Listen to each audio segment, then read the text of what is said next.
Hello to all of you. स्वागत है आप सभी का हमारे प्लेटफॉर्म जीडी बेसिक क्लासेस पर। तो आज हम लोग बेटा यहाँ पर एक इंटरेस्टिंग टॉपिक ब्रायोफाइटा के अंदर है, जो कि बहुत ही ज़्यादा इम्पॉर्टेंट है एग्जाम के पॉइंट ऑफ व्यू से, जिसको हम रिक्शिया के नाम से जानते हैं, जो कि क्लास हेपेटिकॉप्सिडा का मेंबर है। तो इस रिक्शिया के बारे में हम लोग थोड़ा सा पढ़ेंगे और इसके अकरेंस के बारे में पढ़ेंगे, सिस्टमैटिक पोजीशन के बारे में पढ़ेंगे, इसके गैमेटोफाइट के बारे में पढ़ेंगे और इसके रिप्रोडक्शन के बारे में पढ़ेंगे। ठीक है, तो चलिए शुरू करते हैं रिक्शिया। ठीक है, तो रिक्शिया के हम लोग सबसे पहले रिक्शिया की बात करें तो रिक्शिया को हम लीवर बर्ड्स भी कहते हैं, क्योंकि आप जानते हैं कि क्लास हेपेटिकॉप्सिडा के जो मेंबर्स होते हैं उनके मेंबर्स को आप लीवर बर्ड्स कहते हैं, क्योंकि इनका जो शेप रहता है वो जो लीवर के जैसा रहता है ना, इसलिए इसको आप लीवर बर्ड्स कह सकते हैं। ठीक है, लीवर के जैसे यहाँ पर उभार दिखते हैं आपको, जिसके कारण इन प्लांट्स को या इस क्लास के मेंबर को, किस क्लास के मेंबर को, क्लास हेपेटिकॉप्सिडा के मेंबर को लीवर बर्ड्स भी कहा जाता है। तो रिक्शिया एक ब्रायोफिटिक प्लांट्स है जो कि क्लास हेपेटिकॉप्सिडा के अंदर रखा गया है। ठीक है, चलिए इसके सिस्टमैटिक पोजीशन को देख लेते हैं कि क्या सिस्टमैटिक पोजीशन है इसका। तो सिस्टमैटिक पोजीशन की बात करें तो या क्लासिफिकेशन की बात करें तो डिवीजन ब्रायोफाइटा है, इसका क्लास है हेपेटिकॉप्सिडा, और ऑर्डर की बात करें तो ऑर्डर मार्केंशियल्स है। ठीक है, और फैमिली की बात करें तो फैमिली है रिक्सिएसी, और हम लोग कौन सा जीनस पढ़ रहे हैं बच्चों, हम लोग जीनस पढ़ रहे हैं रिक्शिया। ठीक है, तो रिक्शिया क्या है, एक ब्रायोफिटिक प्लांट्स है जो कि क्लास हेपेटिकॉप्सिडा का मेंबर है, याद रखिए। ठीक है, हाँ आगे देखते हैं। अब इसके हम अकरेंस के बारे में जान लेते हैं कि ये कहाँ कहाँ पाया जाता है, कह सकते हैं। तो रिक्शिया की लगभग जो स्पीशीज हैं, ठीक है, पूरे वर्ल्ड के अंदर वो लगभग 130 स्पीशीज जो है पूरे वर्ल्ड वाइड में खोजी गई हैं या उनको ज्ञात किया गया है, कह सकते हैं। जिसमें से ये जो स्पीशीज हैं ये टेम्परेट एंड ट्रॉपिकल रीजन्स में, दोनों रीजन्स में ये पाई जाती हैं, याद रखिए। और अगर हम देखें तो ये डैम्प सॉइल में पाई जाएंगी। ठीक है, और आप समझ सकते हैं, मैंने जब ब्रायोफाइटा के जनरल फीचर्स या जनरल कैरेक्टर्स को पढ़ाया था तो हमने आपको बताया था कि जो ब्रायोफाइटा का जो मतलब होता है, उसका मतलब ही होता है मॉस, यानी जहां पर मॉइस्चर होगा, जहां पर नमी होगी, वहीं पर ये प्लांट ग्रो करेंगे, याद रखिए। ठीक है, जो लोग नए हैं चैनल को सब्सक्राइब जरूर कर ले बच्चों। ठीक है, इसी तरीके से आपको यहाँ पर लेक्चर वीडियोस मिलते रहेंगे। ठीक है, और अगर आप नए हैं और क्लास करना चाहते हैं, अगर आपको हमारा क्लास अच्छा लगता है तो आप जीडी बेसिक क्लासेस जो हमारा ऐप है उस पर आकर विजिट करके क्लास में इनरोल कर सकते हैं। ठीक है, तो हम यहाँ पर बोल रहे थे कि ये शैडी रॉक्स पर ग्रो करता है या अदर उसी तरीके से जो सिमिलर टेरेस्ट्रियल जो प्लांट्स होते हैं या हैबिटेट्स जो होते हैं उसी तरीके से ये भी ग्रो करता है। अर्थात हम कहेंगे कि they are found in shady and moist places, यानी ये छायादार एवं नम स्थानों पर ही ग्रो करेंगे, याद रखिए। ठीक है, फिर मैंने एक बात लिखी है कि रिक्शिया फ्लूटेंस, एक रिक्शिया फ्लूटेंस नाम का एक स्पीशीज है जो कि एक्वाटिक स्पीशीज है, यानी ये जल में पाया जाता है, वाटर में पाया जाता है। देखिए, हमने अभी तक आपको बताया कि जितने भी ब्रायोफाइटा है वो मोस्टली अगर देखें तो वो सभी टेरेस्ट्रियल है, यानी फर्स्ट टेरेस्ट्रियल प्लांट, इसीलिए आप लोग कहते हैं ना इसको, क्योंकि एल्गी से ही इनका ओरिजिनेशन हुआ है, इनका उद्गम हुआ है, कह सकते हैं, या ये बने हैं शैवालों से, एल्गी से, कह सकते हैं। तो उसी तरीके से हम कहें कि कुछ प्लांट्स रिक्शिया की ऐसी हैं स्पीशीज जो कि एक्वाटिक भी, जिसमें से एक सबसे इंपॉर्टेंट है, आप लोग अगर नोट करना चाहें नोट कर लें, क्योंकि एग्जाम में जो रहता है, जो एमसीक्यू बेस्ड जो क्वेश्चन आते हैं वहां पर ये इंपॉर्टेंट हो सकता है आपके लिए कि कौन सी रिक्शिया की स्पीशीज जो है जो कि एक्वाटिक होती है, तो आप बताएंगे रिक्शिया फ्लूटेंस। ठीक है, तो रिक्शिया फ्लूटेंस एक एक्वाटिक स्पीशीज है, एक जलीय प्रजाति है, याद रखिए। और रिक्शिया की टोटली अगर देखें इंडिया के अंदर जो स्पीशीज रिपोर्ट की गए हैं वो है 33 के करीब, जिसमें से कुछ मैंने मेन लिखी हुई हैं, आप देख सकते हैं। ठीक है, जिसमें से मैंने कुछ मेन लिख कर रखी हैं। पहला है रिक्शिया सिलिएटा, दूसरा है रिक्शिया पठानकोटेंसिस, रिक्शिया रोबस्टा, रिक्शिया गैंगेटिका, ठीक है, Riccia discolor and Riccia frostii, Riccia reticulata, Riccia hirsuta, Riccia melanospora and Riccia crystallina and etcetera, ये सब क्या है, ये आपकी कॉमन इंडियन स्पीशीज हैं। तो टोटली कितनी इंडियन स्पीशीज रिपोर्ट की गई है हमारे इंडिया के अंदर, याद रखिए 33 के करीब स्पीशीज जो रिपोर्ट की गई हैं, जिसमें से मैंने कुछ जो मेन है वो हमने यहां पर आपको दिखा दी है। ठीक है, अब मैंने एक बात और भी लिखी है कि आप देख सकते हैं, मैंने एक बात और लिखी है कि Riccia pathankotensis and Riccia discolor and Riccia robusta and Riccia cruciata etcetera Indian species endemic है। इंडेमिक का मतलब समझते हैं, इंडेमिक का मतलब होता है स्थानीय, यानी भारत में पहले से ही पाई जाने वाली, यानी कहने का अर्थ है कि ये ऐसा नहीं है कि ये कहीं बाहर से या एग्जॉटिक तरीके से पाई गई हैं, या मतलब बाहर से आई हैं, ऐसा कुछ नहीं है। तो ये स्थानीय कुछ प्रजातियां हैं, Riccia pathankotensis, Riccia discolor, Riccia robusta and Riccia cruciata. ठीक है, तो ये कुछ ऐसी स्पीशीज हैं जो कि इंडेमिक स्पीशीज हैं, स्थानीय प्रजाति हैं। ठीक है, समझ में आई बात सबको?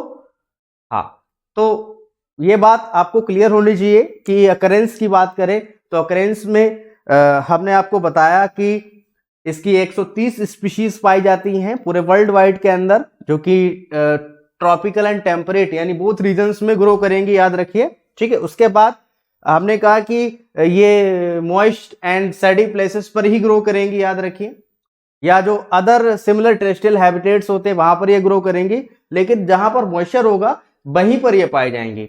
और एक्वाटिक प्लांट से रिक्सिया की एक स्पीशीज है जो कि एक्वाटिक है, कौन सी है, रिक्सिया फ्लूटेंस, आपको मैंने बताया अभी, ये आप देख सकते हैं। ठीक है, तो मैंने यहाँ पर बोथ लैंग्वेज का यूज किया है, याद रखिए, बाइलिंगुअल भी यूज किया है और टोटल इंग्लिश भी लिखा है मैंने। तो जो बच्चे इंग्लिश में नोट्स करना चाहते हैं वो इंग्लिश में नोट्स कर सकते हैं, और जो बच्चे हिंदी इंग्लिश में नोट्स करना चाहते हैं वो हिंदी इंग्लिश दोनों में नोट्स कर सकते हैं। ठीक है, दोनों के लिए मैंने ये फैसिलिटी रखी है बेटा। ठीक है, आगे देखते हैं, ये तो अकरेंस की बात कर ली, अब हम इसके मेन प्लांट बॉडी की बात करेंगे। तो आप जानते हैं कि जो ब्रायोफिटिक प्लांट्स होते हैं, जो ब्रायोफाइटा के जो मेंबर्स होते हैं, वो मेनली कैसे होते हैं बेटा? मेनली आपको पता है कि मेनली जितने भी ब्रायोफाइटा होते हैं उनकी मेन प्लांट बॉडी गैमेटोफिटिक होती है या गैमेटोफाइट होती है। दैट मीन गैमीट प्रोड्यूस करने वाली जो अवस्था है वो मेन होती है, कह सकते हैं, चीफ होती है, कह सकते हैं, याद रखिए। तो main plant body is gametophyte. ठीक है, और जो थैलस होगा रिक्सिया का, वो सीधी सी बात है गैमेटोफाइट होगा, यानी गैमीट प्रोडक्शन करने वाला, यानी गैमीट प्रोड्यूस करेगा, मेल गैमीट्स फीमेल गैमीट्स, इस तरीके से। ठीक है, तो मेन प्लांट बॉडी कैसी है? गैमेटोफाइट होती है। ठीक है, उसके बाद मैंने लिखा है कि गैमेटोफाइट यानी मेन प्लांट बॉडी फ्लैट यानी चपटी होगी, प्रोस्ट्रेट यानी बिल्कुल लेटी हुई होगी, कह सकते हैं, डॉर्सीवेंट्रल एंड डॉर्सल एंड वेंट्रल दोनों पार्ट पाए जाएंगे, डार्क ग्रीन यानी हल्का सा ये सॉरी हल्का नहीं कहेंगे, डार्क गहरा कह सकते हैं, ग्रीन कलर का कह सकते होगा, और डाइकोटोमसली ब्रांच्ड होता है। देखिए सर, आप समझ सकते हैं कि रिक्शिया की जो स्पीशीज है, रिक्शिया की हम बात कर रहे हैं, तो रिक्शिया में अगर देखेंगे तो ये आपको जमीन पर कुछ इस तरीके से लेटा हुआ दिखाई देगा। तो मैंने इसीलिए लिखा है कि रिक्शिया की प्लांट बॉडी फ्लैट होती है, फ्लैट माने चपटी होगी। ठीक है, उसके बाद लेटी हुई होगी जमीन के ऊपर, ऐसा नहीं कि जैसे बाकी प्लांट्स हैं वो भूमि पर सीधे खड़े रहते हैं, लेकिन उस तरीके से ये प्लांट्स जो है सीधे नहीं, इरेक्ट नहीं रह सकते हैं, बट ये क्या है, इसीलिए इनको हमने प्रोस्ट्रेट बोला। प्रोस्ट्रेट का मतलब लेटा हुआ कह सकते हैं। ठीक है, तो प्रोस्ट्रेट फ्लैट। उसके बाद मैंने बोला डाइकोटोमसली। डाइकोटोमसली का मतलब होता है कि इनका जो प्लांट बॉडी है, इनकी जो एक जो शाखा जैसा स्ट्रक्चर जो है, लीफी लाइक जो स्ट्रक्चर है, वो दो भागों में इस तरीके से बटा रहता है, दो लोब में, एक ये लोब हो गया, दो ये लोब हो गए, तो दो लोब इस तरीके से दिल के जैसे जैसे जैसे दो उभार हैं इस तरीके से, तो दो उभार हैं, तो इसको बोलते हैं डाइकोटोमसली। क्या बोलेंगे इसको? डाइकोटोमसली। ठीक है, तो इसलिए मैंने बोला कि ये डाइकोटोमसली यानी इनकी शाखाएं दो भागों में बट जाती हैं, कह सकते हैं, याद रखिए। तो इसीलिए मैंने बोला है डाइकोटोमसली। तो मैंने यही बात लिखी है कि डार्क ग्रीन होगा। और एक बात, खास बात सुनिए आप लोग, कि इसमें डॉर्सल एंड वेंट्रल पार्ट दोनों पाए जाएंगे। ठीक है, यानी डॉर्सल पार्ट भी पाया जाएगा और वेंट्रल पार्ट भी पाया जाएगा। जैसे आप बी में देख सकते हैं, बी है आपका ये डॉर्सल व्यू है, और सी जो है आपका ये वेंट्रल व्यू है। तो ये डॉर्सल व्यू है, ये वेंट्रल व्यू है। ठीक है, तो दोनों भाग पाए जाते हैं। जैसे पृष्ठ और पीठ आपका, जैसे पेट और पीठ आपका डिवाइडेड है कह सकते हैं, उसी तरीके से इनकी प्लांट बॉडी भी डिवाइडेड है, ठीक है, ventral part and dorsal parts में, ठीक है, याद रखिए, ठीक है। हाँ, तो डॉर्सल एंड वेंट्रल पार्ट्स पाए जाएंगे, इसलिए मैंने बोला है कि थैलस डॉर्सी वेंट्रल होता है, याद रखिए, ठीक है। हाँ, अच्छा, उसके बाद मैंने बोला कि इसके थैलस के डॉर्सल सरफेस पर मिड रिब होती है, यानी इसके जो, अगर हम बात करें डॉर्सल सरफेस पर, तो उसमें क्या पाई जाएगी, मिड रिब पाई जाएगी, जैसे आप देख सकते हैं। तो ये डॉर्सल सरफेस है, ये डॉर्सल सरफेस आपको दिख रही है, ये रिक्शा की डॉर्सल सरफेस हमने शो की है।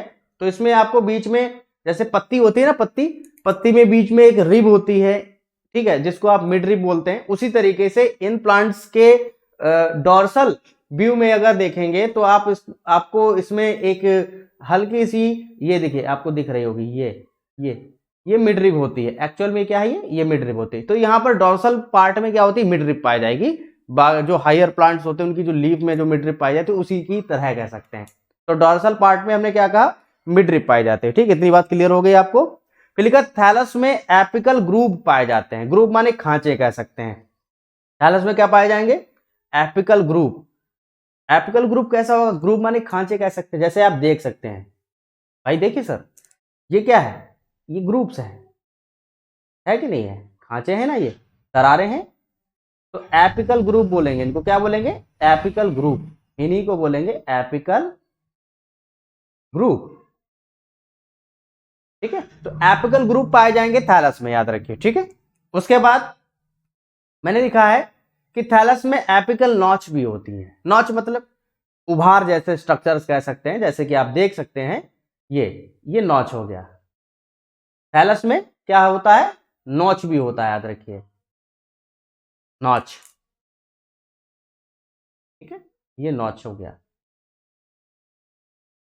एपिकल मतलब एपेक्स पर, तो इसलिए मैंने एपिकल नॉच कहा है। तो एपिकल नॉच भी पाए जाते हैं, ठीक है, थैलस के अंदर, याद रखिए, ठीक, ये बात क्लियर हो गई। फिर लिखा है थैलस के वेंट्रल सरफेस पर राइजोइड्स एंड स्केल्स होते हैं। राइजोइड्स क्या है, they are root like structures. ये क्या है, रूट लाइक स्ट्रक्चर्स होता है, याद रखिए, कैसा होता है, they are root like structure.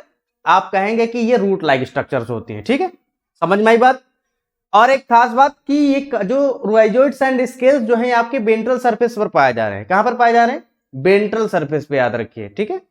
तो वेंट्रल सरफेस कहां पर है, सर देखिए, मैंने आपको अभी भी बताया था कि जैसा कि आप देख सकते हैं, हाँ, हमारे पीछे दिख रहा होगा आपको, देखिए, ये आपको दिख रहा होगा, ये डॉर्सल हो गया, सॉरी, हाँ, ये डॉर्सल हो गया, और ये वाला जो है, ये हो गया आपका वेंट्रल, याद रखिए। तो वेंट्रल सरफेस पे क्या है कि राइजोइड्स पाए जाएंगे, यानी रूट लाइक स्ट्रक्चर, जो कि किसी भी सबस्ट्रेटम पर चिपकने में या उसको प्लांट को फिक्स करने में हेल्प करता है। जैसे कि रूट्स होती है ना प्लांट्स की, तो रूट्स क्या करती हैं, सीधी सी बात है, वाटर एब्जॉर्प्शन करेंगे, प्लस प्लांट्स को सॉइल में फिक्स करने का काम करेंगी, भूमि में फिक्स करने का काम करेंगी। उसी तरीके से जो राइजोइड्स है, ये सॉइल में या सबस्ट्रेटम पर क्या करेंगे, फिक्स करने का काम करेंगे, ठीक है। और बिल्कुल जैसे कि रूट्स काम करती हैं, उसी तरीके से ये काम करती हैं। आपको पता होना चाहिए कि एल्गीज में ये फीचर नहीं था, ठीक है, यानी एल्गीज के अंदर ये फीचर नहीं था, लेकिन कुछ एक्सेप्शंस हैं वहां पर कुछ प्लांट्स में राइजोइड्स पाए गए हैं, ठीक है, एक्सेप्शन के तौर पर, तो उन्हें हमें ध्यान नहीं देना है। तो ये advance character only bryophytic plants के अंदर ही आया है, राइजोइड्स वाला, यानी रूट लाइक स्ट्रक्चर। यानी सबसे पहले अगर प्लांट्स में कुछ स्ट्रक्चर बना है टेरेस्ट्रियल होने के लिए, तो वो राइजोइड्स बना है। राइजोइड्स को हम मूलाभास के नाम से भी जानते हैं, और अगर हम देखें तो मूलाभास, जैसे नाम से समझ में आ रहा है, मूल माने क्या होता है, रूट्स होता है, और भास मतलब आभास कराए कह सकते हैं, फील कराए कि जो रूट जैसा काम करे कह सकते हैं, उसको आप राइजोइड्स कहेंगे। तो राइजोइड्स कहां पर होते हैं बेटा, वेंट्रल सरफेस पर पाए जाएंगे थैलस के, याद रखिए, ठीक है। तो मान लीजिए ये क्या है, ये आपका डॉर्सल सरफेस है।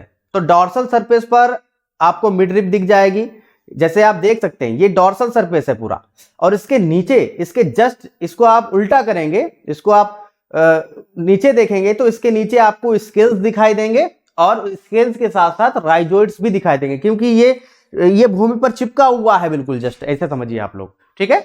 तो इतनी बात आपको ध्यान देनी है कि वेंट्रल सरफेस पर राइजोइड्स होंगे और स्केल्स होंगे। स्केल्स माने शल्क होंगे छोटे छोटे, ठीक है, पत्ती नुमा हल्की सी। That's clear. अब देखिए राइजोइड्स जो है यहाँ पर वो दो टाइप के होते हैं। देयर आर टू टाइप्स, ठीक है। ठीक है, ये मैंने देखिए बच्चों, मैंने इसीलिए आपको मैंने पहले बता दिया कि मैंने दोनों मीडियम का इस्तेमाल किया है, हिंदी और इंग्लिश दोनों, ठीक है। तो जो बच्चे इंग्लिश में नोट्स करना चाहते हैं वो नोट्स करें इंग्लिश में, और जो बच्चे बायलिंगुअल करना चाहते हैं बायलिंगुअल करें, ठीक है। तो स्मूथ वॉल्ड राइजोइड्स पाए जाते हैं, दूसरे ट्यूबरकुलेटेड टाइप के राइजोइड्स पाए जाते हैं। सर ये कैसे राइजोइड्स होते होंगे? देखिए बस इसमें कुछ फर्क नहीं होता है। ये जो राइजोइड्स होते हैं उनकी जो अंदर की वॉल होती है वो बिल्कुल स्मूथ होती है, तो ये स्मूथ हो गया, ठीक है, ये स्मूथ हो गया। और जो ट्यूबरकुलेटेड राइजोइड्स होते हैं उसमें क्या होता है, बीच बीच में इस तरीके से उभार पाए जाते हैं, यानी ट्यूब्यूल लाइक स्ट्रक्चर इस तरीके से। ये हम समझने के लिए आपके स्ट्रक्चर्स समझाने के लिए बनाए देते हैं ट्यूबरकुलेटेड। तो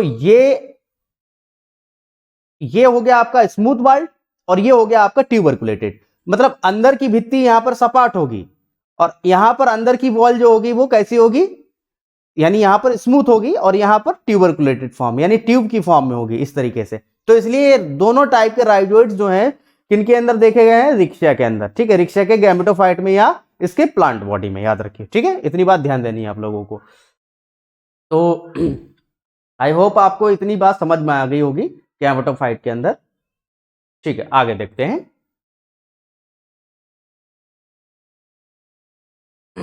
अब देखिए, अब हम इंटरनल स्ट्रक्चर देख लेते हैं गैमेटोफाइट का। गैमेटोफाइट मतलब प्लांट बॉडी का, जो प्लांट बॉडी है, प्लांट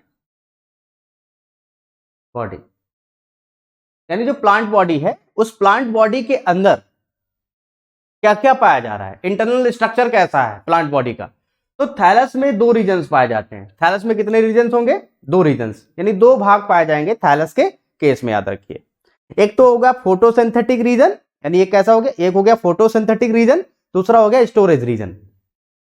फोटोसिंथेटिक रीजन क्या करेगा, सीधी सी बात है कि वहां पर फोटोसिंथेटिक पिगमेंट्स होगा, यानी क्लोरोफिल वगैरह पाया जाएगा और वो सनलाइट के थ्रू फूड बनाएगा, ठीक है।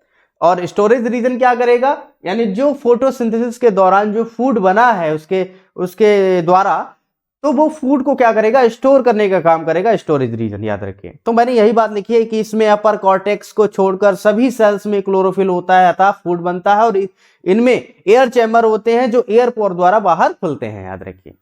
जैसे कि आप स्टोमेटा देखते हैं ना, स्टोमेटा का लीफ में क्या काम है, सीधी सी बात है कि वो वेपर को भी रिलीज करता है, उसके अलावा वो गैसेस एक्सचेंज भी करता है। दैट मीन कार्बन डाइऑक्साइड को फोटोसिंथेसिस के दौरान लेगा और फोटोसिंथेसिस होगा तो उसके द्वारा जो गैस बनेगी कौन सी, ऑक्सीजन, तो ऑक्सीजन रिलीज करेगा, सीधी सी बात है।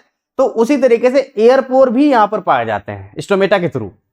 तो कह इसमें अपर कॉर्टेक्स को छोड़कर सभी सेल्स में क्लोरोफिल प्रेजेंट होता है, अतः फूड बनता है, और इसमें एयर चैम्बर्स प्रेजेंट होंगे और एयर पोर क्या होगा, बाहर की ओर खुलेंगे, ठीक है। तो कहने कुल मिलाकर बात यह है कि फोटोसिंथेटिक रीजन के अंदर फोटोसिंथेटिक पिगमेंट्स पाए जाएंगे या क्लोरोफिल पाए जाएंगे, जिसके थ्रू ये क्या करेगा, ये फूड बनाएगा, और फूड बनाने के साथ साथ क्या करेगा बेटा, जैसे कि आप देख सकते हैं, ठीक है। मैं आपको दिखाई देता हूं, तो थोड़ा सा जूम कर लेता हूं, जूम, देखिए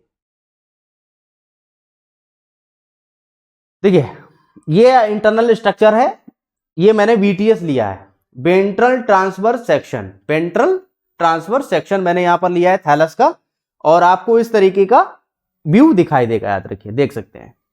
एयरपोर है, यहां पर एयरपोर दिख रहा है, क्लोरोफिलस सेल्स हैं इसके अंदर, सीधी सी बात है, कॉर्टेक्स को छोड़कर, अपर कॉर्टेक्स को छोड़कर सभी में क्या होगा, क्लोरोफिल पाया जाएगा, मैंने बताया, ठीक है। अब जब ये फोटोसिंथेटिक रीजन है, मैंने ये फोटोसिंथेटिक रीजन दिखाया है इसमें, तो सीधी सी बात है इसमें फूड बनेगा, सभी में क्या बनाएगा, फूड बनेगा, ठीक है। और एयर कैविटीज पाए जाने, यानी एयर चैम्बर्स पाए जाने, मैंने कहा एयर चैम्बर्स भी पाए जाते हैं। तो यहां पर इस रीजन के अंदर क्या बनेगा बेटा, फूड बनेगा, और ये एयर पोर के थ्रू बाहर की ओर रिलीज होते हैं, जिससे कि जो भी गैसेस वगैरह रिलीज होगी वो बाहर की ओर निकल जाए, कह सकते हैं, ठीक है। तो ये हो गया फोटोसिंथेटिक रीजन। दूसरा रीजन होता है स्टोरेज रीजन, यानी इसके थ्रू, यानी इस रीजन के थ्रू जो फूड बना है उस फूड को ये स्टोर करने का काम करेगा। और जैसे आप देख सकते हैं नीचे आपको राइजोइड्स भी दिखाए गए हैं। तो राइजोइड्स दो टाइप के हैं रिक्शा के केस में, कौन कौन से? ट्यूबरकुलेटेड एंड स्मूथ बार्ड राइजोइड्स, याद रखिए, ठीक है। हाँ, तो और एक ये भी डायग्राम देखिए, इसमें भी आपको दिख रहा होगा फोटोसिंथेटिक, ये पूरा व्यू लिया है हमने सेक्शन का, ये थोड़ा सा हमने कट करके लिया है, ये पूरा व्यू है। पूरा सेक्शन जब काटेंगे तो आपको इस तरीके का व्यू दिखाई देगा, ऊपर फोटोसिंथेटिक रीजन, नीचे स्टोरेज रीजन, याद रखिए, ठीक है। हाँ, तो यहां पर यही बात बता रहे हैं आप लोगों को कि फोटोसिंथेटिक रीजन होता है। फिर लिखा ये फोटोसिंथेसिस के रीजन के नीचे होता है तथा यह रीजन पैरेन्काइमा का बना होता है और उनकी सेल्स में क्लोरोफिल नहीं होता है और ये केवल फूड को स्टोर करती हैं। और कौन से फूड को स्टोर करेंगी? स्टार्च की फॉर्म में फूड को स्टोर करेंगी। स्टार्च क्या है? कार्बोहाइड्रेट का फॉर्म है ना। हाँ, तो ये क्या करेंगी? फोटोसिंथेटिक रीजन इसमें है और स्टोरेज रीजन है। फोटोसिंथेटिक रीजन फोटोसिंथेसिस करके फूड बनाएगा और जो फूड बना है वो स्टोरेज रीजन में स्टोर होगा, याद रखिए, ठीक है। तो ये था आपका इंटरनल स्ट्रक्चर ऑफ गैमेटोफाइट, यानी प्लांट बॉडी का हमने इंटरनल स्ट्रक्चर डायग्राम भी बनाएंगे और ये इस तरीके से आप इसको मेंशन करेंगे, ठीक है। चलिए आगे बढ़ते हैं, अब हम रिप्रोडक्शन की तरफ बढ़ते हैं आगे, ठीक है। रिप्रोडक्शन भाई कैसे होता है इसमें रिक्शा के केस में? तो रिक्शा के केस में अगर देखें तो रिप्रोडक्शन यहां पर दो टाइप का होता है, यानी reproduction takes place by mean asexual and vegetative, sorry asexual कह दो चाहे वेजिटेटिव कह दो, एंड सेक्सुअल रिप्रोडक्शन, यानी वेजिटेटिव रिप्रोडक्शन पाया जाएगा, दूसरा सेक्सुअल रिप्रोडक्शन पाया जाएगा। दो रिप्रोडक्शन पाया जाएंगे। लिखा भी है reproduction in Riccia takes place by vegetative and sexual method. तो पहला देखिए आप लोग वेजिटेटिव। अब वेजिटेटिव में क्या होगा सर?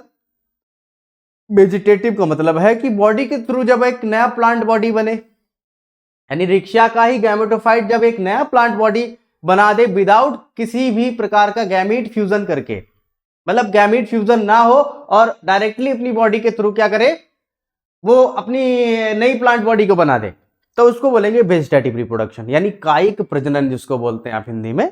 तो रिक्शा के गैमेटोफाइट में फॉलोइंग मेथड द्वारा वेजिटेटिव रिप्रोडक्शन होता है, जैसे कि फ्रैगमेंटेशन, अपने बॉडी के किसी भी हिस्से को उसने रिक्शा ने तोड़ा, अपने गैमेटोफाइट को तोड़ा और जो टूटा हुआ हिस्सा है या टूटा हुआ फ्रैगमेंट है वो क्या करेगा, एक नए नए प्लांट बॉडी का फॉर्मेशन कर लेगा। तो ये हो गया आपका फ्रैगमेंटेशन, ठीक है।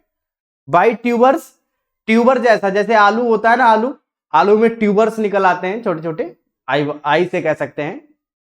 तो वो ट्यूबर्स क्या करते हैं, पर्टिकुलरली अलग होकर प्लांट बॉडी से एक नया प्लांट बॉडी बना लेते हैं। ऐसे यहां पर भी केस रहता है, ट्यूब्स, छोटे छोटे ट्यूबर्स बनेंगे, ठीक है, छोटे छोटे आउटग्रोथ्स बनेंगे कह सकते हैं। तो उन आउटग्रोथ के थ्रू क्या होता है, रिप्रोडक्शन होता है, किसके थ्रू? वेजिटेटिवली कह सकते हैं। बाय एडवेंटिशियस ब्रांचेस, कुछ एडवेंटिशियस ब्रांचेस भी पाई जाती हैं रिक्शा के अंदर कह सकते हैं।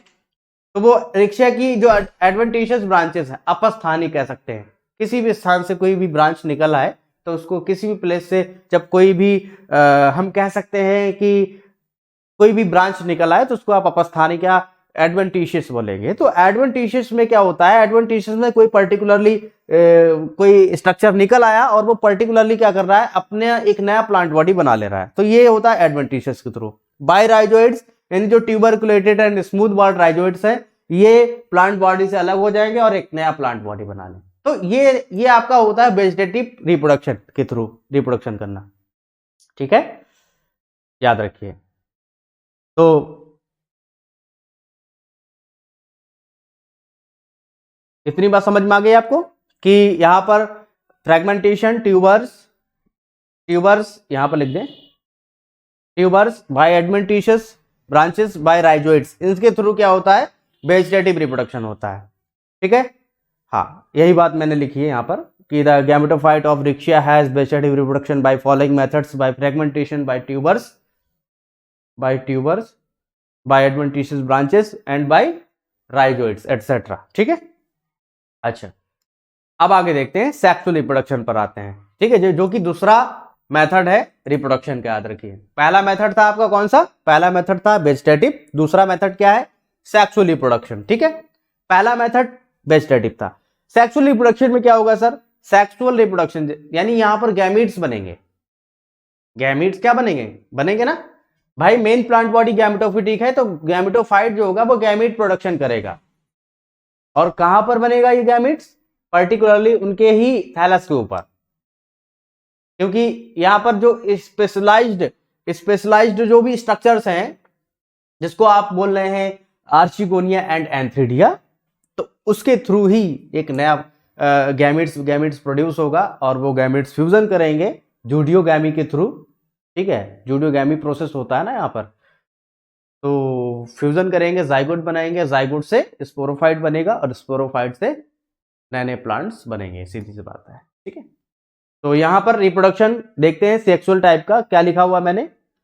लिखा है रिक्शिया में सेक्सुअल रिप्रोडक्शन ऊगैमस टाइप का होता है, यानी अंड प्रकार का होता है, और इसमें mail and female sex organ को एंथ्रिडिया और आर्चिगोनिया कहते हैं, यानी मेल को आप एंथ्रिडिया कहेंगे और फीमेल को आर्चिगोनिया कहेंगे। फिर लिखा रिक्शिया की मोस्ट स्पीशीज रिक्शिया मेलेनोस्पोरा, यहां पर एन बना ले, मेलेनोस्पोरा, रिक्शिया क्रिस्टैलिना, रिक्शिया क्रूसिएटा, रिक्शिया पठानकोटेंसिस एंड रिक्शिया ग्लूका। ठीक है, तो ये जो स्पीशीज है, और एक और है and robusta etcetera homothallic and monoecious होती हैं। होमोथैलिक मतलब एक ही थैलस में दोनों सेक्स ऑर्गन प्रेजेंट होंगे, यानी एक ही प्लांट बॉडी के ऊपर आर्चिगोनिया और एंथ्रिडिया पाए जाएंगे, याद रखिए।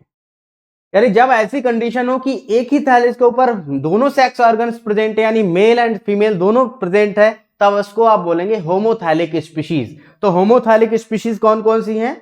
होमोथैलिक स्पीशीज हैं आर मेलेनोस्पोरा, यहां पर ये एन बना लेना आप लोग, आर मतलब रिक्सिया, ठीक है, genus R melanospora, R crystallina, R cruciata and R pathankotensis and R glauca and R robusta. ये जो स्पीशीज हैं, ये स्पीशीज आपकी होमोथैलिक हैं। इसके अलावा और भी हैं, लेकिन मैंने कुछ पर्टिकुलर लिख दिए हैं आपकी नॉलेज के लिए। ठीक है, काफी है इतना। ये सब होमोथैलिक होती है। मोनेसिस का बोले तो ये हम कहेंगे कि द्विलिंगी, मोनेसिस का मतलब द्विलिंगी। ठीक है, यानी एक ही बॉडी के अंदर दोनों सेक्स ऑर्गन्स प्रेजेंट होगा। ठीक, तो एक ही थैलस के अंदर, एक ही बॉडी के अंदर। That is male and female sex organ are found on same thallus, मैंने यही बात बताई अभी, सेम थैलस पर दोनों सेक्स ऑर्गन्स होंगे। While some species example R discolor and R frostii, यानी Riccia discolor and Riccia frostii and Riccia pearsonii etcetera are heterothallic या डायसिस, याद रखिए। यानी ये जो स्पीशीज है, अगर जबकि कुछ स्पीशीज में आर डिस्कलर, आर फ्रोस्टाई, आर पियर्सोनाई, ये सभी स्पीशीज कैसी हैं? हेट्रोथैलिक होती, यानी ये अलग अलग थैलस के ऊपर इनके अलग अलग थैलस पर सेक्स ऑर्गन्स होंगे। यानी एक थैलस के ऊपर एंथ्रिडिया होगा, यानी मेल सेक्स ऑर्गन, और एक थैलस के ऊपर आर्चिगोनिया होगा, यानी अलग अलग थैलस के ऊपर होगा। और होमोथैलिक का मतलब एक ही थैलस में, होमोथैलिक का मतलब क्या है? एक ही थैलस में एंथ्रिडिया और आर्चिगोनिया पाए जाए, दोनों पाए जाए। ठीक है, तो ये बात ध्यान देना है आपको। हेमोथैलिक माने होता है सेम थैलस पर सेक्स ऑर्गन्स का पाया जाना, और हेट्रोथैलिक का मतलब होता है डिफरेंट थैलस पर, अलग अलग थैलस पर सेक्स ऑर्गन्स का पाया जाना। यानी आर्चिगोनिया और ओगोनिया अलग अलग, सॉरी, आर्चिगोनिया एंड एंथ्रिडिया अलग अलग थैलस पर होंगे, याद रखिए। That is male and female sex organs are present on different thallus, मैंने नीचे लिख भी रखा है। ठीक है, इतनी बात समझ में आ गई? हाँ, तो ये तो हमने बात कर ली कॉमनली। अब हम लोग एंथ्रिडिया और आर्चिगोनिया के बारे में थोड़ा सा जान लेते हैं। Antheridium is a male sex organ, ठीक है। Antheridia is a group of antheridium. Antheridium जो है एक सेक्स ऑर्गन्स को, यानी जब एक सेक्स ऑर्गन्स, एक मेल सेक्स ऑर्गन को एंथ्रिडियम कहेंगे, और ग्रुपिंग में है, बहुत सारे हैं, तो एंथ्रिडिया बोल देंगे आप लोग। ठीक है, तो इसलिए हम एंथ्रिडियम बोल रहे हैं, हम एक एंथ्रिडियम की बात कर रहे हैं। कह रहा है एक मैच्योर एंथ्रिडियम ग्लोब्यूलर कामा ओवल शेप्ड और क्लब शेप्ड होता है, जो कि थैलस के डॉर्सल सरफेस पर एम्बेडेड रहता है। डॉर्सल सरफेस कहां पर है सर? डॉर्सल सरफेस जो होता है वहां पर ये एम्बेडेड रहेगा। ठीक है, ऊपर, ठीक है, ऊपर पाया जाएगा, तो डॉर्सल सरफेस पर पाया जाएगा, याद रखिए। धसा पाया जाएगा, धसा हुआ।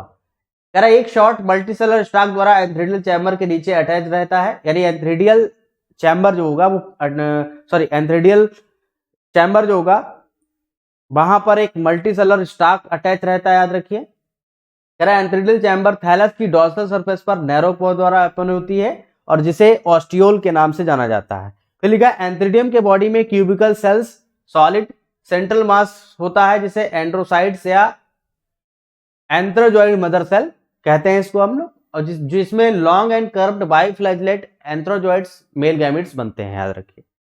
ठीक है, इतनी बात समझ में आ गई होगी, लेकिन थोड़ा सा डायग्राम देखेंगे तो और समझ में आएगा। ये देखिए, ये है एंथ्रीडियम, ये एंथ्रीडियम है। एंथ्रीडियम बोला, एंथ्रीडियम जो होता है वो एक ग्लोब्यूलर स्ट्रक्चर है या ओवल शेप्ड स्ट्रक्चर है। इसका जो ऊपरी पार्ट जो होता है वो नैरो होता है, ऊपरी पार्ट जो होगा वो नैरो होगा, मतलब संकरा होगा कह सकते हैं, और जो नीचे का पार्ट है वो ग्लोब्यूलर होगा। ठीक है, और ये जो पूरा स्ट्रक्चर है मल्टीसेलर शॉर्ट स्टाक के द्वारा यहां से अटैच रहेगा। मान लीजिए यहां पर क्या पाया जा रहा है, यहां पर नीचे गैमेटोफाइट है, यहां पर गैमेटोफाइट है, यानी ये मेन प्लांट बॉडी है, तो इस मेन प्लांट बॉडी के ऊपर ये इस तरीके से अटैच रहेगा, तो इसको स्टाक बोलेंगे। स्टाक माने डंठल, जैसे पत्ती होती है ना, पत्ती में डंठल होता है, ऐसे इसका भी डंठल होता है, किसी भी इस तरीके से ये जुड़ा रहेगा। ठीक है, तो कहने करते यह है, मैंने कहा कि ये मल्टीसेलर स्टाक जो है ये पूरी बॉडी को, यानी एक पूरे एंथ्रीडियम को अटैच करने का काम करता है, याद रखिए, क्योंकि ये स्टाक एंथ्रीडियल चैम्बर से अटैच रहेगा। ये सब क्या है, यह है antheridial chamber, antheridial chamber, chamber माने कक्ष कह सकते हैं, और इसी के अंदर क्या होगा, इसी के अंदर पाया जाएगा एंथ्रीडियम, याद रखिए। और इसमें मैंने कहा कि ऊपर की ओर देखेंगे तो एक छिद्र होगा, एक पोर होगा, और इस पोर को हम बोलते हैं ऑस्टियोल। क्या बोलते हैं, ऑस्टियोल बोलते हैं। ठीक है, हाँ, जिससे कि और एक खास बात मैंने ये बताई कि अंदर जो ग्लोब्यूलर स्ट्रक्चर होता है वो इकट्ठा हो जाता है, और इसी को हम एंड्रोसाइट मदर सेल या एंथ्रोजॉइड मदर सेल बोल देते हैं। फिर इसमें डिवीजन होता है, कौन सा डिवीजन होगा, मियोसिस होगा, और मियोसिस के थ्रू क्या होगा, यहाँ पर बहुत सारे हैप्लॉइड क्या होंगे, इस जो एंथ्रोजॉइड्स हैं, मेल गैमेट्स होते हैं, एंथ्रोजॉइड्स जो होते हैं वो यहाँ पर, पहली बात तो मेन प्लांट बॉडी गैमेटोफिटिक है, याद रखिए आप लोग। ठीक है, गैमेट्स प्रोड्यूस करेगी, तो एंथ्रोजॉइड्स यानी मेल गैमेट्स बनना शुरू हो जाएंगे इन्हीं एंड्रोसाइड मदर सेल से, याद रखिए। और मैंने एक बात कही कि जो एंथ्रोजॉइड्स है वो बाइफ्लैजेलेटेड स्ट्रक्चर है। बाइफ्लैजेलेटेड मतलब ये कर्व जैसा होगा पहली बात तो, और उसमें दो फ्लैजला प्रेजेंट होंगे। बाइफ्लैजेलेट का मतलब है फ्लैजला का प्रेजेंट होना, तो कितने फ्लैजला है, दो फ्लैजला प्रेजेंट होंगे, याद रखिए। ठीक है, हाँ, तो यहाँ पर दो फ्लैजला प्रेजेंट रहेगा, एक मेल गैमीट के अंदर, एक एंथ्रोजॉइड के अंदर। ठीक है, मेल गैमीट, याद रखिए। ठीक है, तो ये बात हमने अभी आपको बताई। ठीक, ये तो हो गया एंथ्रीडियम की बात। मेल सेक्स ऑर्गन की बात की थी हमने, किसकी बात की थी, मेल सेक्स ऑर्गन। ठीक है, अब बात करते हैं हम लोग फीमेल सेक्स ऑर्गन की, जिसको आप आर्चिगोनियम के नाम से जानते हैं, फीमेल सेक्स ऑर्गन। ठीक है, अगर एक mature archegonium flask shaped structure होता है, और ये शॉर्ट मल्टीसेलर स्टाक आर्चिगोनियल चैम्बर के नीचे अटैच रहता है, और स्टाक जो होगा वो कहाँ, आर्चिगोनियल चैम्बर के नीचे अटैच रहेगा, जैसे इसमें था एंथ्रीडियम में, वैसे इसमें भी रहता है। कराइए बेसल सोल एंड बेंटर, यानी आधार भाग जो है वो फूला हुआ होगा, बेंटर कहलाएगा। एंड अपर इलोंगेटेड नैरो नेक, यानी जो ऊपरी जो हिस्सा है वो लंबा होगा और नैरो होगा, और नेक में डिफ्रेंशिएट रहता है, यानी नेक में बटा रहेगा और बेंटर में, यानी एक आर्चिगोनियम में नेक पाया जाएगा और एक बेंटर पाया जाएगा। तो जो बेंटर होता है वो फूला हुआ आधारीय भाग है, और जो आपका नेक जो है वो नैरो एंड इलोंगेटेड पार्ट, तो दो भाग में डिवाइडेड रहेगा। फिर लिखा बेंटर में स्मॉल बेंटर कैनाल सेल होगी, और एक एग या ऊस्फियर या एग सेल कह सकते हैं पाया जाएगा, किसके अंदर, बेंटर के अंदर। कह रहा जबकि नेक में 4 से 6 नेक कैनाल सेल्स पाए जाएंगे, यानी 4 से 6 क्या पाए जाएंगे, नेक कैनाल सेल्स, याद रखिए। और कह रहा है द नेक तथा नेक की टिप पर 4 कवर्ड सेल्स पाई जाती हैं। ठीक है, यही बात मैंने लिखी है यहां पर कि it differentiated into basal soil and venter and an upper elongated narrow neck. Venter contains small venter canal cell and egg cell. ठीक है, या इसको स्फेयर भी कहेंगे। While 4 to 6 neck canal cells are found in the neck and 4 cover cells are found at the tip of neck. यानी नेक के tip पर जो है 4 क्या पाई जाएंगी, कवर सेल्स पाई जाएंगी। जैसे आप देख सकते हैं ये कवर सेल्स हैं, तो आगे दिख रही 2 पीछे होंगे इसके साइड। ठीक है, तो और कह रहा है ये फूला हुआ भाग जो है क्या कहला रहा है, वेंटर कहला रहा है, और ऊपर वाला जो नैरो पार्ट है ये क्या कहला रहा है, नेक कहला रहा है। ठीक है, तो वेंटर में एक एग होता है और एक वेंटर कैनाल सेल होती है, ये लिखा हुआ है वेंटर कैनाल सेल। ठीक है, जो कि वेंट्रल वॉल के द्वारा कवर्ड रहता है। उसके बाद नेक कैनाल्स में 4 से 6 क्या बताया मैंने, 4 से 6 क्या होगी, नेक कैनाल सेल्स पाई जाएंगी, याद रखिए। ठीक है, तो ये भी आर्चिगोनियम की बात कर ली हमने। Archegonium is a singular word. जब हम यहां पर लिख दें आर्चिगोनिया, तो यानी ऐसे स्ट्रक्चर्स, बहुत सारे जब स्ट्रक्चर्स होंगे तो आर्चिगोनियम कहेंगे, प्लूरल वर्ड हो जाएगा। ठीक है, आर्चिगोनिया। तो यहां पर आर्चिगोनियम का मतलब है एक ही सेक्स ऑर्गन्स की बात कर रहे हैं। ठीक है, तो ये हो गया हमारा mail sex organ and female sex organ, और ये भी स्टाक के थ्रू जो है गैमेटोफाइट से जुड़ा रहता है, याद रखिए ट्रिक्सिया के केस में। ठीक है, अच्छा, अब देखिए हमने कह दिया कि दोनों सेक्स ऑर्गन्स की बात कर ली, यानी मेल एंड फीमेल दोनों सेक्स ऑर्गन्स की बात कर ली। ठीक है, दोनों सेक्स ऑर्गन की बात कर ली हमने ना, archegonium and antheridium. Antheridium is a male sex organ and archegonium is a female sex organ. Antheridium में बाई फ्लैजिलेटेड गैमीट्स पाया जाएगा, मेल गैमीट्स पाया जाएगा, और आर्चिगोनियम में, एंथ्रीडियम में पाया जाएगा मेल गैमीट्स, एंड आर्चिगोनियम में क्या पाया जाएगा, एग सेल पाया जाएगा, जो कि फीमेल गैमीट का काम करेगा। ठीक है, अब देखिए क्या होता है, यहां पर जूडियोगैमी होती है। जूडियोगैमी समझते हो, जूडियोगैमी का मतलब है कि जो फ्लैजिला पाया जा रहा है मेल गैमीट्स में, यानी कहने करती है, इधर देखिए समझिए सब लोग, जूडियोगैमी होता है, यानी फर्टिलाइजेशन जूडियोगैमी टाइप का होगा। जूडियोगैमी कैसा होता है सर, एनिमल्स लाइक, एनिमल का जैसा कैसा, समझिए एनिमल के जैसा कैसा होगा, देखिए समझिए इसको मैं समझाई देता हूं, थोड़ा अच्छा लगेगा जब पूरा कॉन्सेप्ट आपका क्लियर हो जाएगा। जूडियोगैमी का मतलब है यहां से मेल गैमिट्स बने, और मेल गैमिट्स होते हुए वाटर में स्विम करते हुए ये कहां पर पहुंचेंगे, फीमेल सेक्स ऑर्गन के पास।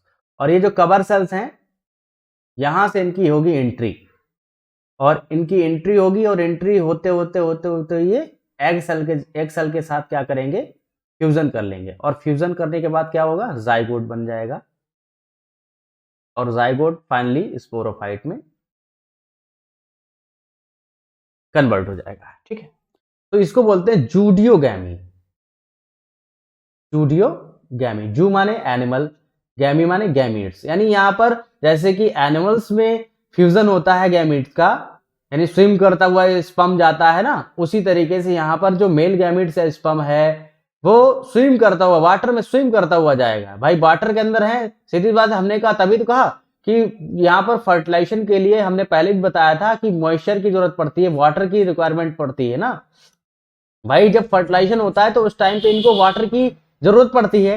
क्योंकि इनको फर्टिलाइजेशन करना है, क्योंकि फर्टिलाइजेशन में जो मेल गैमेट्स हैं उसमें क्या पाया जा रहा है, फ्लैजिला पाया जा रहा है। फ्लैजिला क्या करता है, स्विम करने के लिए ना, तो यहाँ पर जूडियोगैमी पाया जाएगा, याद रखिए। ठीक है, तो यही मैंने बात यहाँ पर लिखी है कि इसमें वाटर आवश्यक होता है, और आर्चिगोनियम से सुक्रोज या प्रोटीन पोटेशियम साल्ट निकलता है, जिससे मेल गैमेट्स आर्चिगोनियम की ओर अट्रैक्ट होने लगता है। अब आपके मन में ये भी बात आ रही होगी कि सर पानी में है तो जरूरी है कि जो स्पर्म है कि इसी के पास जाएगा, और कहीं भी जा सकता है, इधर जा सकता है, उधर जा सकता है, घूम फिर सकता है। तो क्या होता है बच्चों, ये अट्रैक्ट होता है, क्योंकि जो आर्चिगोनियम है ये पदार्थ को सिक्रीट करता है, सुक्रोज और पोटेशियम साल्ट और प्रोटीन के मिक्सचर को सिक्रीट करता है, जिससे ये अट्रैक्ट होकर जो है फीमेल सेक्स ऑर्गन की तरफ बढ़ते हैं और ये फर्टिलाइजेशन कर लेते हैं, याद रखिए। ठीक है, तो यही बात लिखी है कि इसमें वाटर आवश्यक होता है और आर्चिगोनियम से sucrose and protein and potassium salt निकलता है, जिससे मेल गैमीट्स आर्चिगोनियम की ओर अट्रैक्ट होने लगते हैं और मेल गैमीट्स आर्चिगोनियम के अंदर पहुंचकर एग से फ्यूजन करके जाइगोट बना लेगा। जाइगोट कैसा होगा? Diploid structure. और जाइगोट से फाइनली क्या बनेगा? स्पोरोफाइट बनेगा। Water is essential in this फिर लिखा है sucrose protein potassium salts emerge from archegonium due to which the male gametes start getting attached toward the archegonium and the male gametes reach inside the archegonium and fuse with the egg to form diploid zygote and zygote becomes sporophyte। यानी आपको पता होना चाहिए कि zygote से क्या बनेगा? Sporophyte बनेगा और स्पोरोफिटिक जनरेशन यहां से स्टार्ट हो जाती है, याद रखिए। तो इस तरीके से फर्टिलाइजेशन होता है। तो फर्टिलाइजेशन कैसा है? जूडियोगैमी टाइप का। आप लिखना चाहें लिख सकते हैं कि फर्टिलाइजेशन जूडियोगैमी टाइप का होता है, जूडियो टाइप। ठीक है, तो इसीलिए जो ब्रायोफिटिक प्लांट्स हैं या ब्रायोफाइटा के जो मेंबर्स हैं उनको हम एम्फीबियन ऑफ प्लांट किंगडम्स भी कह सकते हैं। क्यों? क्योंकि रहते तो ये स्थल पर हैं, लैंड पर हैं, जमीन पर हैं, लेकिन इनको फर्टिलाइजेशन करने के लिए वाटर की जरूरत पड़ती है, इसलिए इनको एम्फीबियंस ऑफ प्लांट किंगडम कह सकते हैं। ठीक है, दैट्स क्लियर। अब बात करते हैं स्पोरोफाइट। स्पोरोफाइट कैसे बना? जाइगोट से बना। भाई जाइगोट में डिवीजन हुआ, कौन सा? Mitosis division. माइटोसिस ही होगा बेटा, ठीक है। यहां पर माइटोसिस होगा और स्पोरोफाइट बना लेगा। ठीक है, अब स्पोरोफाइट के अंदर होगा मियोसिस, जिसके थ्रू जो सेल्स इसके अंदर की हैं वो सेल्स डिवाइड करेंगी मियोसिस के थ्रू, जिससे कि स्पोर्स प्रोड्यूस होंगे और वो स्पोर्स क्या करेंगे? एक नए नए प्लांट बॉडी का फॉर्मेशन कर लेंगे, याद रखिए। स्पोरोफाइट भी कभी कभी पूछ लेता है शॉर्ट नोट में, करा स्पोरोफाइट के चारों ओर कैलेप्ट्रा की 2 लेयर्स पाई जाती हैं और रिक्शिया के स्पोरोफाइट को सबसे प्रिमिटिव माना गया है क्योंकि इसमें फुट एंड सीटा एब्सेंट होता है। याद रखिए, ब्रायोफिटा की जो पहचान है बच्चों एडवांसली, आप याद रखिए कि स्पोरोफाइट में ब्रायोफाइटा की पहचान क्या है? फुट सीटा एंड कैप्सूल का पाया जाना, याद रखिए। अगर ये तीनों चीजें पाई जा रही हैं ब्रायोफाइटा के स्पोरोफाइट में, तो वह एडवांस ब्रायोफाइटा है या वो ब्रायोफाइटा का मेनली कैरेक्टर है, कह सकते हैं। ठीक है, लेकिन यहां पर क्या है? ना तो फुट पाया जा रहा है, ना ही सीटा पाया जा रहा है। फुट और सीटा क्या है? एब्सेंट है, ओनली कैप्सूल पाया जा रहा है। तो यानी यहां पर जो रिक्शिया के केस में जो स्पोरोफाइट है वो बहुत ही प्रिमिटिव यानी आद्य प्रकार का पाया जा रहा है, याद रखिए। ठीक है, कह कैप्सूल्स में मदर सेल्स होती हैं, सीधी बातें होंगी, जिसको आप स्पोर मदर सेल भी कह सकते हैं, स्पोर मदर सेल। और इनमें मियोसिस के बाद हैप्लॉइड स्पोर्स बनेंगे। सीधी सी बात है कि इसके अंदर की जो सेल्स है वो डिवाइड करेंगी और डिवाइड करके, भाई डिप्लॉइड सेल्स है ना इनकी, स्पोरोफाइट डिप्लॉइड होता है, तो इससे जो 4 जो सेल्स बनेगी, एक सेल जब डिवाइड करेगी तो यहाँ पर 4 सेल्स कैसे बनेंगी? हैप्लॉइड बनेंगी। और स्पोर्स कैसे? हैप्लॉइड है, तो हैप्लॉइड स्पोर्स बनेंगे। और ये हैप्लॉइड स्पोर्स बने हैं ये नर्व सेल्स के थ्रू, यानी इसी के अंदर क्या होता है? स्पोरोफाइट के अंदर क्या होता है? नर्व सेल्स पाई जाती हैं। तो ये नर्व सेल्स से फूड को ऑब्टेन करेंगे और स्पोरोफाइट्स जो डेहिस्ड होगा यानी जब फटेगा तो ये स्पोर्स बाहर आएंगे। ठीक, क्यों होगा? और ये जो डेहिसेंस की जो मैकेनिज्म है इसकी अभी तक कोई भी एक्टिविटी पता नहीं चली है, क्योंकि ये तो मानना है कि जैसे कि अगर जब आप आगे पढ़ेंगे एंथोसिरोस पढ़ेंगे, ठीक है, एंथोसिरोस पढ़ेंगे, अदर मॉसेस पढ़ेंगे, मतलब क्लास एंथोसिरोटॉप्सिडा एंड ड्राप्सिडा के मेंबर पढ़ेंगे, तो उसमें तो समझ में आता है सर कि वहां पर डेहिसेंस हो रहा है किसी के थ्रू, लेकिन वहां पर इलेटर्स होते हैं, सीडो इलेटर्स होते हैं जिसके थ्रू डेहिसेंस होता है, क्योंकि वो जीरो चेजी प्रोसेस को फॉलो करते हैं। लेकिन यहां पर जीरो चेजी नहीं है, तो यहां पर डेहिसेंस किसी अदर मैकेनिज्म के थ्रू हो रहा है जो कि अभी तक ज्ञात नहीं है, करेक्ट, इसकी ज्ञात नहीं, अतः कैलिप्ट्रा की डेथ से न्यू सेल्स बनती हैं, ठीक है, और वेंट्रल वाल से ही कैलिप्ट्रा का फॉर्मेशन होता है, और ये क्या करेगा, और जो स्पोर्स है वो एक नया नया प्लांट बना लेगा इस तरीके से, ठीक है। और ये हो गया, ये है आपका sporogonium bearing spore mother cell, ये है आपका स्पोरोफाइट, ठीक है, ठीक है। ये बेंटर था ना, बेंटर इज आर्चिगोनियम पार्ट्स भाई, क्योंकि अब फ्यूजन हो चुका है तो सीधी सी बात है इसी के अंदर प्रोसेस होगा, तो बेंटर के अंदर ही सारा प्रोसेस होता है, नर्व सेल्स पाई जाती हैं, ठीक है, और स्पोर मदर सेल्स पाई जाती हैं, स्पोर मदर सेल्स डिवाइड करेंगी और स्पोर्स बनाना शुरू कर देंगे, और ये स्पोर्स नए एक न्यू प्लांट बॉडी का फॉर्मेशन कर लेंगे, याद रखिए इस तरीके से। तो रिक्शा के अंदर जूडियोगैमी के थ्रू फर्टिलाइजेशन होगा, और क्या होगा बेटा, जूडियोगैमी के थ्रू फर्टिलाइजेशन होगा, और फर्टिलाइजेशन होने के बाद यहां पर क्या हो रहा है, जाइगोट बन रहा है, और जाइगोट में माइटोसिस के थ्रू स्पोरोफाइट बन रहा है, स्पोरोफाइट में स्पोर मदर सेल डेवलप होंगी और डिवीजन होगा जिससे कि स्पोर्स बनेंगे, और स्पोर्स नया एक प्लांट बॉडी का फॉर्मेशन करेंगे बच्चों, ठीक है। तो इस तरीके से क्या होता है, यहां पर रिक्शा के अंदर सेक्सुअल रिप्रोडक्शन होता है, याद रखिए, जो कि आपके एग्जाम के पॉइंट ऑफ व्यू से बहुत ज्यादा इंपॉर्टेंट और खास है, याद रखिए, ठीक है। हाँ, ये स्पोरोफाइट का इंग्लिश में है, तो स्पोरोफाइट भी देख लिया हमने, पूरा रिप्रोडक्शन देख लिया रिक्शा के अंदर, तो ये एग्जाम के पॉइंट ऑफ व्यू से इंपॉर्टेंट है, याद रखिए, रिक्शा जो कि आपके एग्जाम में पूछा जाएगा ये, ठीक है। ब्रायोफाइटा अगर आपके सिलेबस में है तो क्लास हेपेटिक ऑप्सिडा भी होगा उसका, तो उसके अंतर्गत रिक्शा को पढ़ना है आप लोगों को, ठीक है। उसके बाद मार्केंशिया को भी पढ़ना होगा आपको। तो ये रिक्शा के बारे में हमने आज बताया आपको, जिसके हमने अकरेंस, गैमेटोफाइट, उसके इंटरनल स्ट्रक्चर एवं रिप्रोडक्शन के बारे में हमने अभी डिस्कशन किया, ठीक है। आई होप आपको ये लेक्चर अच्छा लगा होगा। अगर ये अच्छा लगा है तो उसको ज़्यादा से ज़्यादा शेयर करिए, और अगर आप नए हैं चैनल पे, चैनल को सब्सक्राइब करिए।